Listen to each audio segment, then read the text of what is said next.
بسم اللہ الرحمن الرحیم۔ السلام علیکم۔ استغفر اللہ کی تسبیح پڑھنے والے ایک سرکاری افسر کو جب اس کے عملے نے اسے قتل کرنے کا ارادہ کیا تو اللہ نے اسے کیسے بچایا۔ بتاتا ہے کہ میرا نام ابرار صدیقی ہے اور میں کراچی میں رہتا ہوں۔ نظام بھائی، میں اس بات پر پورا یقین رکھتا ہوں جب تک اللہ نہ چاہے کوئی کسی کا برا نہیں کر سکتا۔ میں نے ملازمت کے دوران جہاں جہاں افسری کی کسی کے ساتھ جان بوجھ کر برا نہیں کیا۔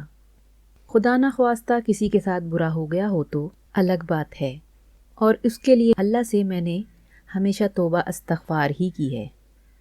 اس کی استطاعت اللہ نے مجھے اپنے ایک نیک سیرت بندے کی وساطت سے فراہم کی۔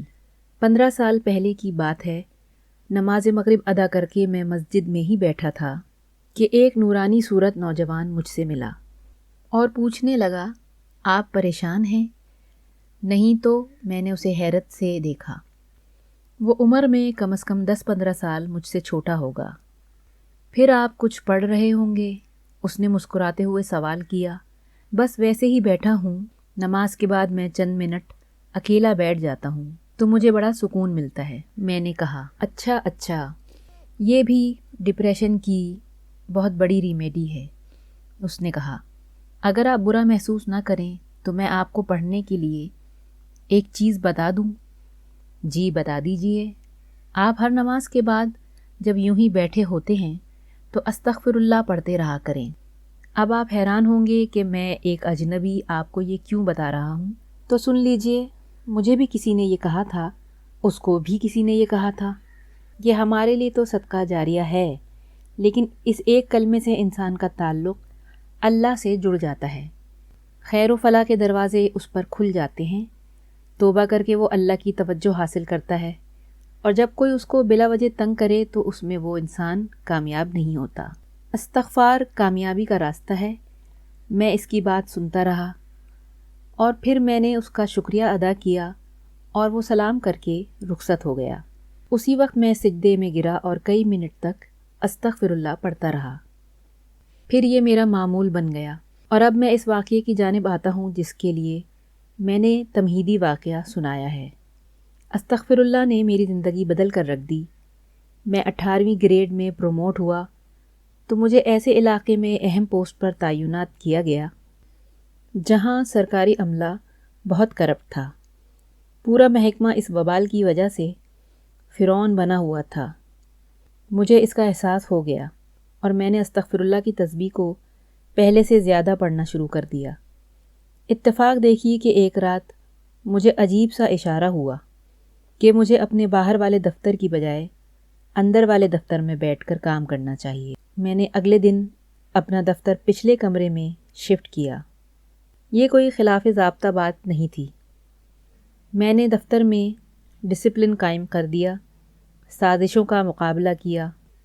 وہ سارا عملہ جو سیاستدانوں اور کئی ریٹائرڈ افسروں کے گھر میں کام کرتا تھا، اسے دفتر میں حاضر کیا اور سب سے کہا، اب تم سب لوگ اللہ کو حاضر ناظر جان کر حلف دو کہ نوکری ایمانداری سے کرو گے اور صرف اپنے محکمے کے قواعد کی پابندی کرو گے تو میں تم لوگوں کے خلاف کوئی کارروائی نہیں کروں گا۔ یہ تو آپ جانتے ہیں کہ سرکاری محکموں میں گھوسٹ عملہ بہت زیادہ ہوتا ہے۔ ان کی حاضری لگتی رہتی ہے اور وہ کام کہیں اور کرتے ہیں۔ جس دن میں نے یہ قدم اٹھایا، اس کے چند دن بعد جب میں دفتر میں پہنچا اور کام کرنے لگا تو اچانک میرے سامنے کاغذوں پر خون کے چھینٹے آ پڑے۔ میں حیران ہوا اور جب نائب قاصد سے اس کو صاف کرنے کے لیے کہا تو اس نے کہا، صاحب لگتا ہے کسی نے آپ پر جادو کرایا ہے۔ میں جادو کو تو سمجھتا ہوں کہ یہ وجود رکھتا ہے، لیکن میرے وہم و گمان میں بھی نہ تھا کہ کوئی اس حد تک بھی جا سکتا ہے۔ ظاہر ہے یہ جو بھی تھا دفتر میں سے تھا جسے میرا سختی کرنا ناگوار لگا تھا۔ خیر، میں نے اس بات کو ذہن سے نکال دیا، لیکن مجھے محسوس ہونے لگا کہ جیسے میرے سر میں درد رہنے لگا ہے، جی میں اکتاہٹ ہونے لگی، اور نماز کے بعد لگا کہ میں تسبیح کرنا بھول گیا ہوں۔ یہ دفتر کی کیفیات تھیں، جو ہی دفتر سے نکلتا بالکل ٹھیک ہو جاتا۔ میں نے اس بات کا مشاہدہ کیا اور اللہ سے بہتری کے واسطے دعا کی۔ اگلے دن جب میں آفس گیا تو اچانک میں نے باہر والے کمرے میں آفس لگانے کا فیصلہ کیا اور نائب قاصدوں سے کہا کہ وہ میری کرسی باہر لے آئیں۔ وہ کرسی باہر والے دفتر میں رکھ کر چلے گئے تو ایک ملازم میرے پاس آیا۔ اس نے مٹھی میں کوئی کاغذ دبا رکھا تھا۔ وہ نمازی پرہیزگار انسان تھا اور میرا بہت خیال رکھتا تھا۔ اس نے میرے سامنے مٹھی کھولی اور کہا، صاحب یہ تعویذ کرسی کے پائے کے نیچے چپکا ہوا تھا۔ میری تو حیرت سے آنکھیں کھلی کی کھلی رہ گئیں۔ میں نے اس کو تعویذ کھولنے کا کہا تو اس میں آڑی ترچھی لکیروں میں عجیب سی غیر مانوس عبارتیں اور میرا نام لکھا ہوا تھا، جس پر سرخ رنگ کے خونی دھبے تھے اور میرے نام پر کراس لگے ہوئے تھے۔ میں نے ملازم سے تعویذ لیا اور اپنے ایک جاننے والے نیک سیرت عامل کو تعویذ دکھایا تو وہ پریشان ہو گیا۔ بولا کہ یہ تعویذ آپ کی موت کے لیے تیار کیا گیا ہے۔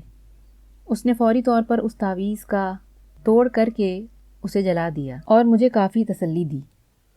میں اس دن کافی پریشان رہا کہ ایسا کون ہو سکتا ہے جو اس حد تک جا چکا ہے کہ مجھے مارنے کے لیے تعویذ کراتا پھرتا ہے۔ اس رات میں نے نماز تہجد تک استغفار کی تسبیح پڑھی اور نماز فجر کے بعد جب میں سویا تو مجھے لگا جیسے میرے سینے سے منو بوجھ اتر گیا ہے۔ میں دفتر گیا تو مجھ پر کسی قسم کی گھبراہٹ اور اکتاہٹ نہ چھائی، نہ درد سر رہا۔ میں آپ سے سچ کہہ رہا ہوں کہ یہ سب استغفار کی تسبیح کا صلہ ہے کہ اللہ نے مجھے اس فسادی اور شیطان صفت انسان سے بچا لیا جو کالے جادو کی مدد سے مجھ کو تباہ کرنا چاہتا تھا۔ آپ سے بھی کہوں گا کہ اللہ کو ہی اپنا ولی و نصیر بنا کر استغفار کی تسبیح کیا کریں۔ نظام الدولہ بھائی، یہ کار خیر اور صدقہ جاریہ ہے کہ آپ اس تسبیح کی برکات سے سب کو آگاہ کریں۔ ویڈیو پسند آئی ہو تو لائک کر دیجئے اور چینل کو سبسکرائب کر دیجئے۔ شکریہ۔